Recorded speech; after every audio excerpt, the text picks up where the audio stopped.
Yo, what's happening? So a lot of stuff went down this past week. Overwatch saw the end of Lucio Ball in Season 5. Season 6 is starting up today as of me recording this video, and plenty of other changes were made to Overwatch in terms of buffs. World War II Beta Weekend 1 started and ended on PlayStation, so plenty to dive in and talk about, give my opinion, that sort of gist of it.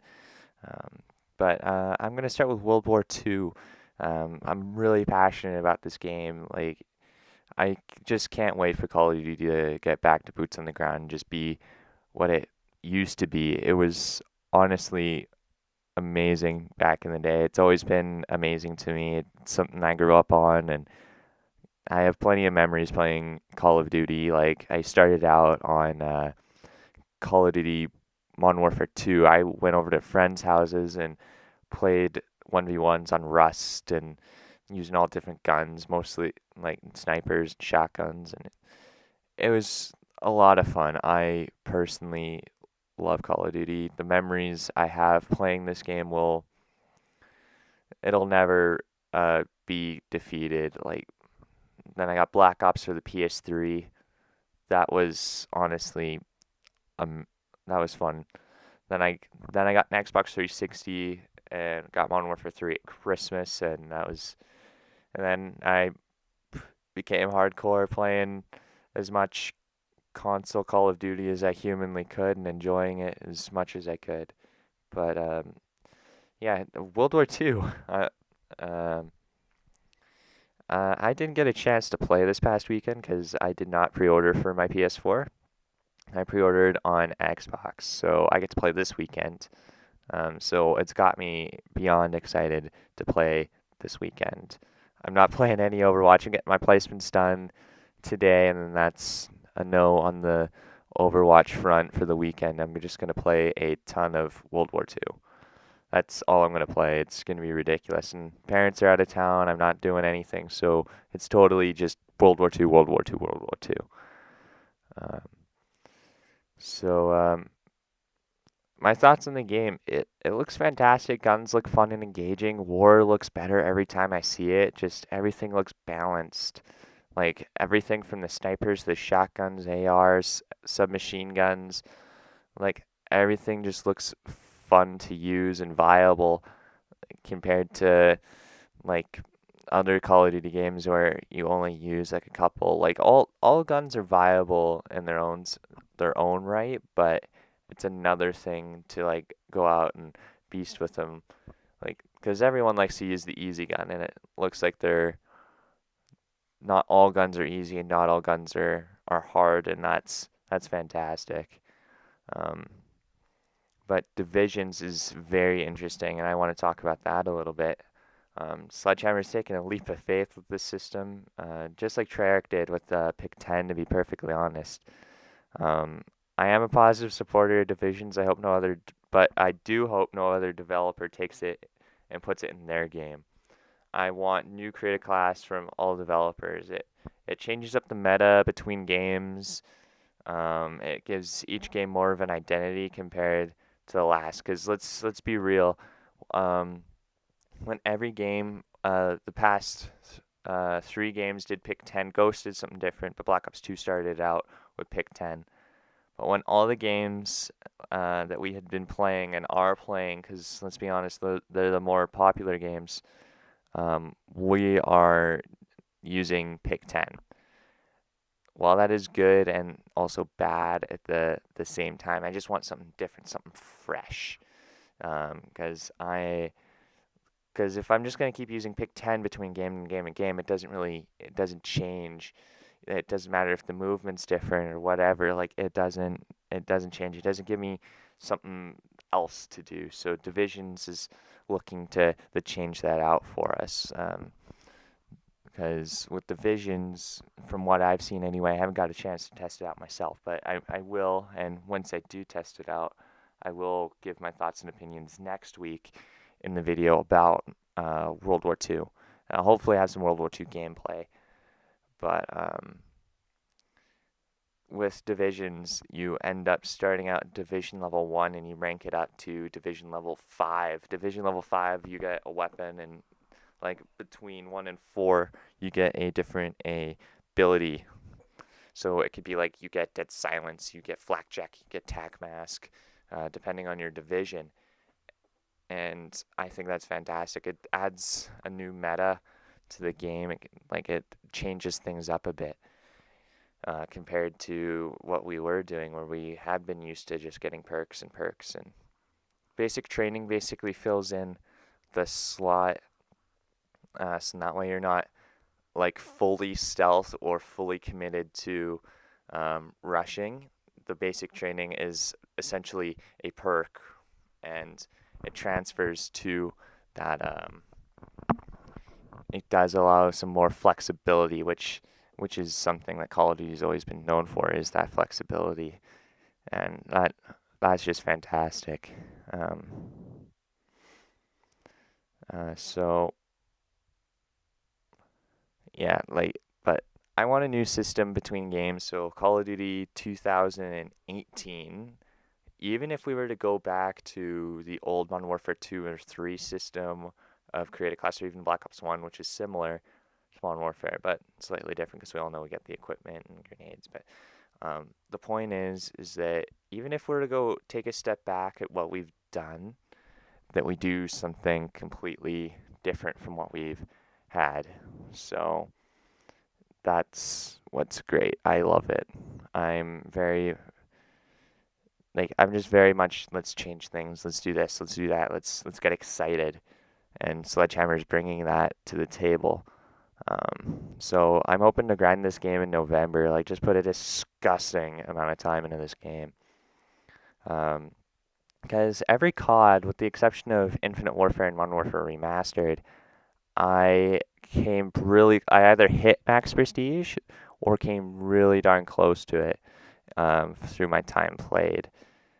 And I've also tried, like, that's the level of filth I want to be in with World War II. I want to hit that max prestige. I want to get everything ranked up. I want to feel like it's necessary to go for the gun challenges, because there's only a couple gun challenges I have done over the years. Like even on Black Ops 3, where everyone was going for dark matter, I only went for diamond on the assault rifles. I tried going for it on the submachine guns, but I absolutely hate the Vesper, so I never did that. I got all of them but the Vesper done. But with that, I do want World War II to be the best thing. But yeah, I just wanted to lay some thoughts down, because like I've said a million times, I'm beyond stoked for World War II. So let's get back to Overwatch. I mean, it is the gameplay you guys are seeing as some Overwatch clips from Comp or Lucio Ball. But speaking of Lucio Ball, it came to an end. Actually, it would be yesterday at the time of recording this. It was easily the best thing to come from Summer Games, besides all the skins I didn't get. I only got one 2017 skin, and that skin was the Sombra skin. While I love that skin to bits, because Sombra is a waifu, I am very disappointed I didn't get Daddy 76 or Say Fast Motherfucker McCree, or even Beach Widow, even though I have Talon Widow. I'm happy I have Talon Widow and Cyborg Soldier. And I got America McCree last year, but I got plenty of skins.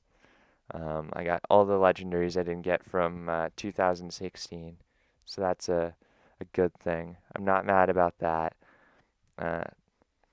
So regarding the skins, I am very happy with the loot box system that came forth for this event. It has made a huge difference in what we're seeing here. Like, it makes it more rewarding. Like, while I didn't get all the skins I really wanted, I did on the whole get more skins, and I did get more credits, so I could buy some skins or buy emotes and stuff like that. It was like, as far as like my luck with loot boxes this season, this event wasn't that bad.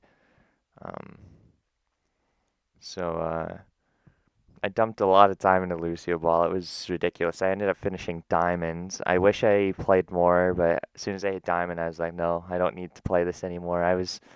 Well, it was fun. I did not.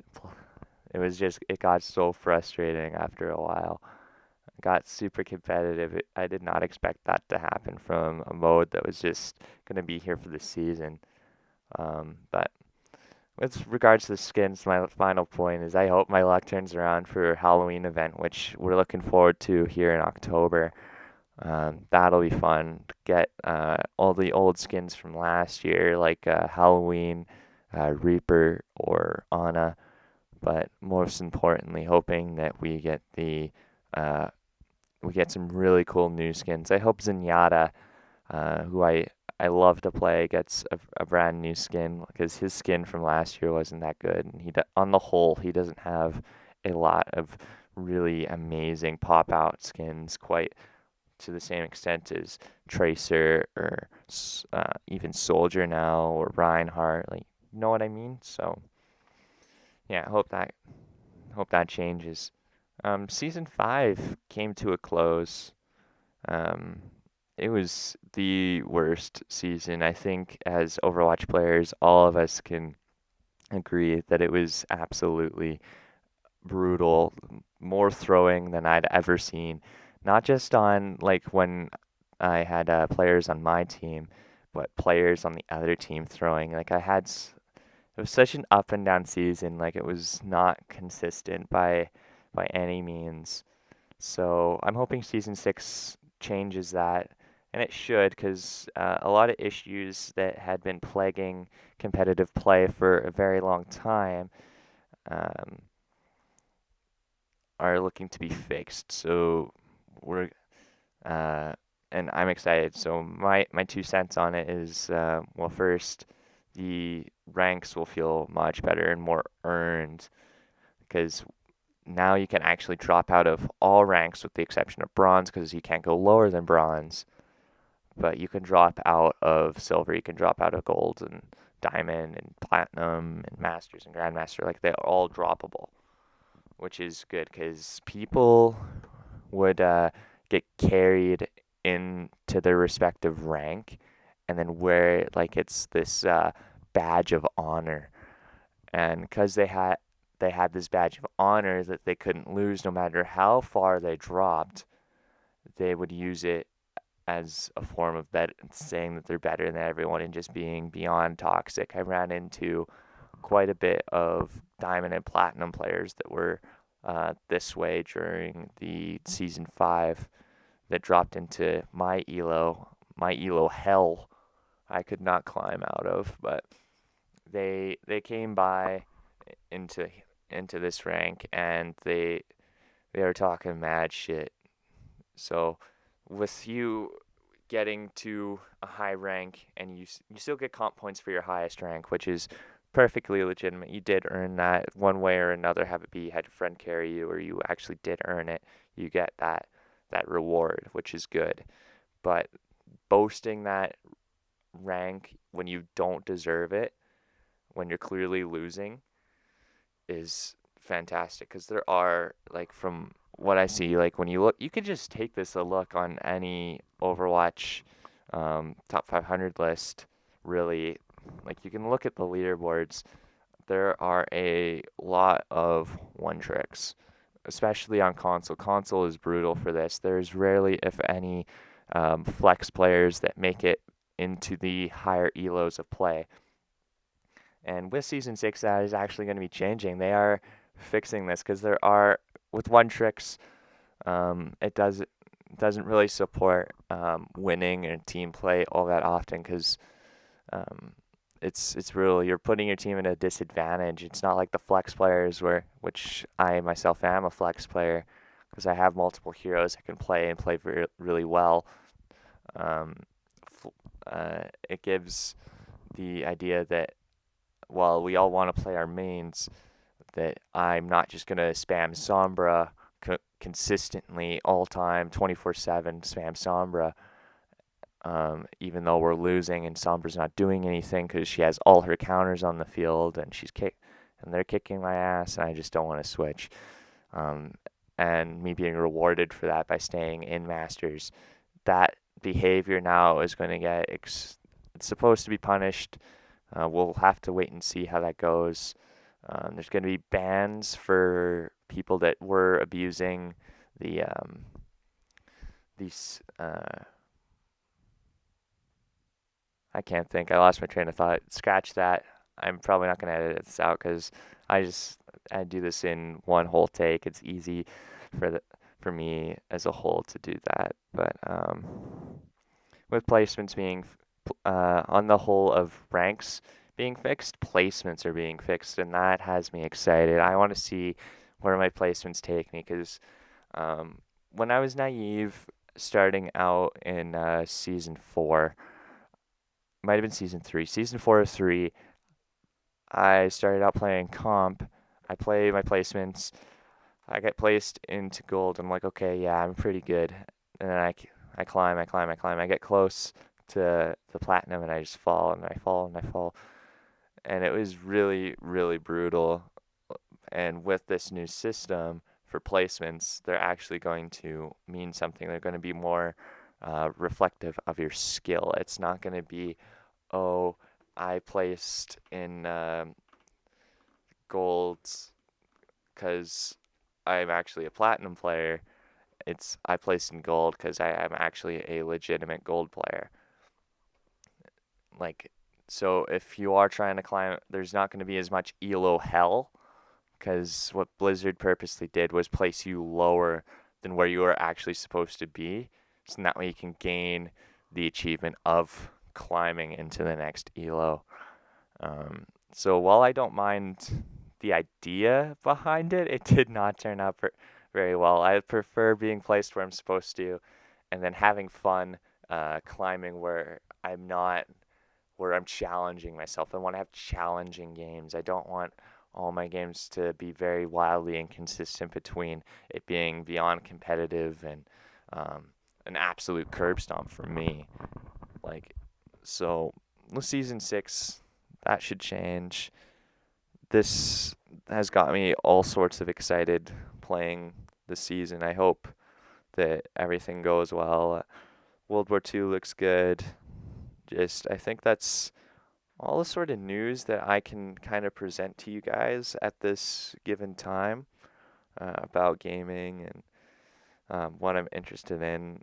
I don't want to give anything personal. I had a lot of personal stuff go down this week, but that could be for another video or whatever. So we'll leave it here.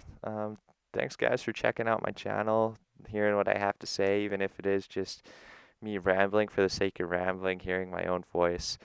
Appreciate all the love and support. Um, yeah, it's been Sounderspeak 24. Have a nice day.